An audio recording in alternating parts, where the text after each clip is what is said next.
I'm going to talk a little bit about the data that we'll be playing with today, how it was made, and how we'll reduce it.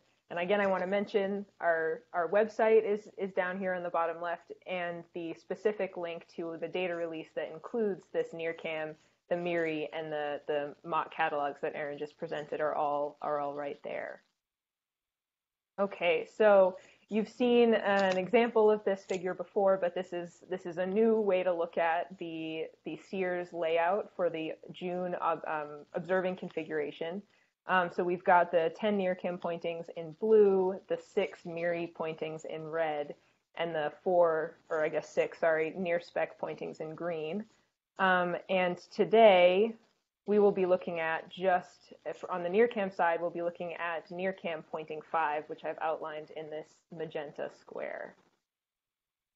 So I want to talk a little bit about how we created the simulated data. So the simulated data are created with Mirage, the multi-instrument ramp generator, version 2.1. They're created using the CEERS APT file. So for the June configuration, so what we're doing is simulating exactly what we expect to see with CEERS data. The same dither pattern, the same readout modes, the same, all the same observing specifications. And then Mirage adds, using the JWST reference files, it adds all the realistic noise and detector artifacts that we expect to see with real data. Today we'll be using the JWST Calibration Pipeline version 1.3.3, which is not the most recent version, but it's the version that most closely replicates the reference files that were used to create the data. So we'll be reducing the data with a version that is very similar to how they were created. We have added the sources from Erin's mock catalog as SERSIC profiles to these images. We've also added some point sources in the field, both bright stars and some fainter stars. And we've added real Redshift 9 candidates from Finkelstein et al. 2022. There will be one real high Redshift source in the field that we play with today. And so maybe after you can see if you can find it with whatever method you'd like. What is shown in this the right bottom corner is the full mosaic for the F277W for CEERS pointing 5.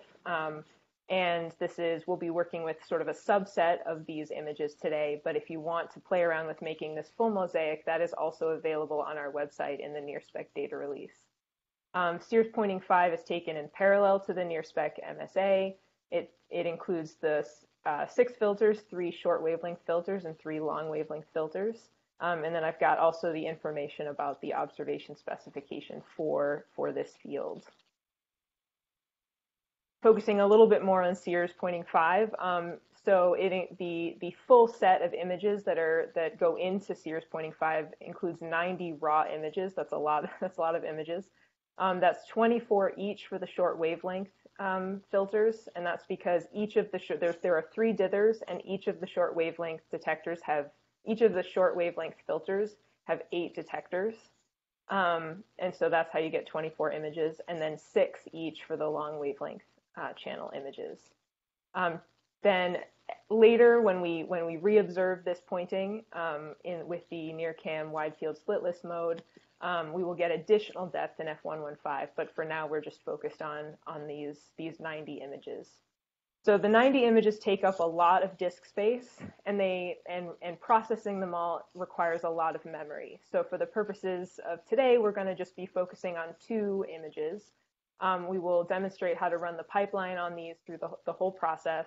And so we'll be focusing on 1 detector for 1 image in the F115 filter, and 1 detector from 1 image for F277W.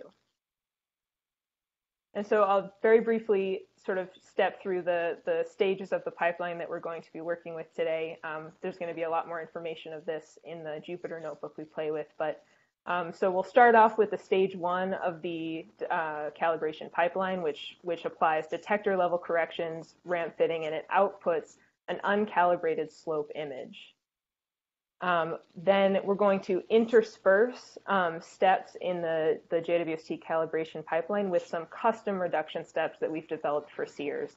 And these are generally required to account for differences between the reference files that are used to simulate the data and the reference files that are used by the calibration pipeline. And this is not likely something you'll be doing with real data, but we're demonstrating here how we do that so that you can get a sense of how you might sort of customize your reduction down the line. So the first custom step that we'll do is to remove some image striping. We have found when you simulate the data and reduce it, we believe that we end up seeing, you can sort of see it in this image on the right, some vertical and horizontal striping that remains in the image. We believe that this is 1/f noise, and there is a step in the stage 1 pipeline designed to help remove this, but we have found that it doesn't remove it fully. So we added a step to measure and remove this striping. And we do this by essentially collapsing. We mask out the sources that are in the image, and we collapse the image along columns and rows to measure the striping pattern and subtract it out from the image. Then we will move on to stage 2 of the calibration pipeline, which provides instrumental corrections and calibrations. The biggest step here is the flat fielding. Then we will have one more custom reduction step. We have found in the A5 detector, so this would be in the F277W image, that there's this strange feature that shows up, and we believe it was a misalignment of a reference file. You can see this like sort of blobby, fun symmetrical feature that shows up in the data.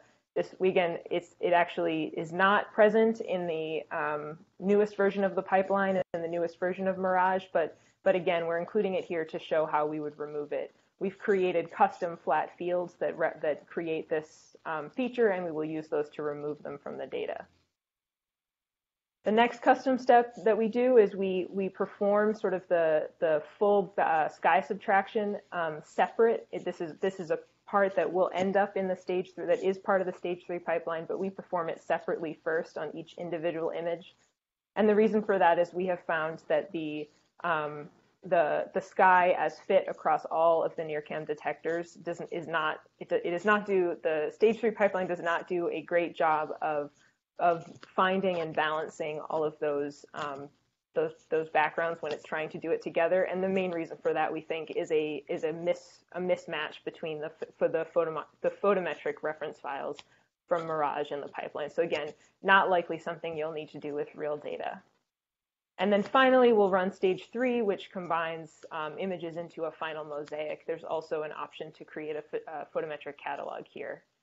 And so I will just end with, again, this is the image of 277 that we are going to be working with today, or I guess we'll be working with just one portion of it. But as Steve mentioned, we do have the full CEERS, all 10 NIRCam pointings ready. We're working on reducing them in all filters. And to give you sort of a sneak peek of what that looks like, here's the full F277 NIRCam mosaic, and you can see in a box the little portion of it that we're working with today.